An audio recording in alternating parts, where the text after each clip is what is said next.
Hello friends, मेरा नाम doctor लिमेश व्यास है। मैं कंसल्टेंट न्यूरो फिजिशियन हूँ। आज मैं आपको खींच ताण और वाई के बारे में जानकारी दूंगा। मैं खींच ताण वाई होती क्या है। जनरली हमारे दिमाग में जो इलेक्ट्रिकल जो एक्टिविटीज होती है वो नॉर्मली चलती रहती है। हमारे दिमाग में काफ़ी सारी नसें होती है, उसके बीच में इलेक्ट्रिकल करंट एक पास होता रहता है। वो एक नॉर्मल तरीके से होता रहता है। अ, अब जो खींच वाले दर्दी में जब ताण का जब अटैक आता है, तब ये इलेक्ट्रिकल एक्टिविटीज होती है वो एकदम से बढ़ जाती है। एकदम से बढ़ने के कारण उनको खींच आ जाती है। अब जो खींच होते हैं वो दिमाग के से होते हैं अलग अलग, जिसको हम बोलेंगे frontal lobe, parietal lobe, temporal lobe और ऑक्सीपिटल लोब। तो खींच के कई सारे कारण होते हैं और ये ब्रेन के कोई भी हिस्से से ये शुरुआत होके पूरे ब्रेन में ये एक्टिविटीज फैलती है।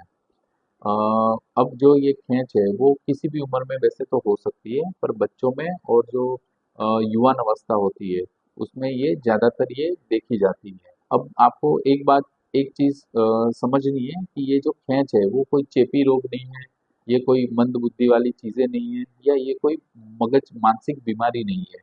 ये खींच एक प्रकार की ये बीमारी है जिसका इलाज संभव रहता है। खींच होने के कई सारे कारण होते हैं।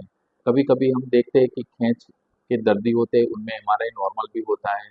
तो हाँ, खींच में कभी कभी एमआरआई नॉर्मल भी होता है। यानी खींच कोई बिना कारण के भी खींच हो सकती है। उसके अलावा भी कई सारे कारण होते हैं, जैसे ब्रेन में किसी तरह का नुकसान डैमेज हो गया हो, जैसे ब्रेन का टीबी हुआ हो, ब्रेन का कोई इन्फेक्शन हुआ हो, जिसको हम लोग मेनिंजाइटिस एनकेफेलाइटिस बोलते हैं। ब्रेन में लकवा मार गया हो। हाँ, लकवे में तुरंत कभी कभी खींच नहीं आती है, पर लकवे के 6 से 7 महीने के बाद कभी कभी खींच शुरू होती है। कोई ब्रेन का ट्यूमर हो तो भी खींच आ सकती है, या फिर किसी प्रकार की कोई कुछ कुछ दवाइयाँ भी होती है जो हम सर्दी जुकाम के लिए लेते हैं, तो उसके कारण भी खींच आ जाती है। कभी तेज बुखार आ जाता है, जैसे 102 डिग्री, 103 डिग्री, 104 डिग्री, तो भी बुखार के कारण भी ये खींच आती है। अभी जैसे कभी कभी खींच क्या होती है कि खींच अपने दवाई लेते हो तो खींच कंट्रोल में होती है। वैसे तो दवाई लेने से मोस्टली नहीं आती है, पर तो भी कुछ कुछ कारण ऐसे हैं कि दवाई लेने के बाद भी खींच आती है। जिसमें एक मुख्यत्वे कारण होता है कि दवाई को भूल जाना। कभी कभी कोई दर्दी होते हैं तो वो सोचते हैं कि चलो आज सुबह में मैंने नहीं लिया तो मैं रात में ले लूंगा। तो ये चीज कभी कभी खींच उत्पन्न कर देती है, क्योंकि जो दवाई का असर रहता है वो 12 घंटे जितना रहता है। तो अगर उसने सुबह की दवाई अगर उसने नहीं खाई है, तो वो कभी कभी दोपहर या शाम को खींच आ सकती है। दूसरा ये कारण रहता है कि उपवास करना, फास्टिंग करना।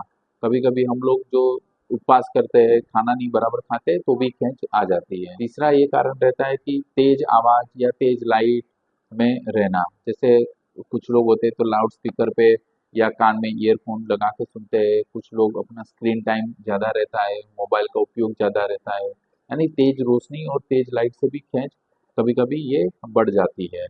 और चौथा एक होता है व्यसन, जैसे अल्कोहल, जैसे दारू। तो दारू पीने से भी कभी कभी खींच आती है। कभी कभी दारू एकदम से आप ज़्यादा पी लो और एकदम से बंद कर दो तो भी ये खींच आती है। तो खींच इस तरह से कभी भी आ सकती है। तो ये आपको खींच के बारे में और खींच कैसे आती है और कब आती है उसके बारे में ये आपको मैं जानकारी दे रहा हूँ। ठीक है, अगर आपको ये चीज़ अच्छी लगी है तो इसको आप शेयर करिए एंड लाइक करिए। और आगे के नेक्स्ट वीडियो में मैं आपको खींच के लक्षण के बारे में, खींच के क्या क्या तपास होती है, खींच को कैसे हम लोग निदान कर सकते हैं, और खींच की क्या क्या ट्रीटमेंट रहती है उसके बारे में मैं आपको आगे के वीडियो में जनाऊंगा। Thank you.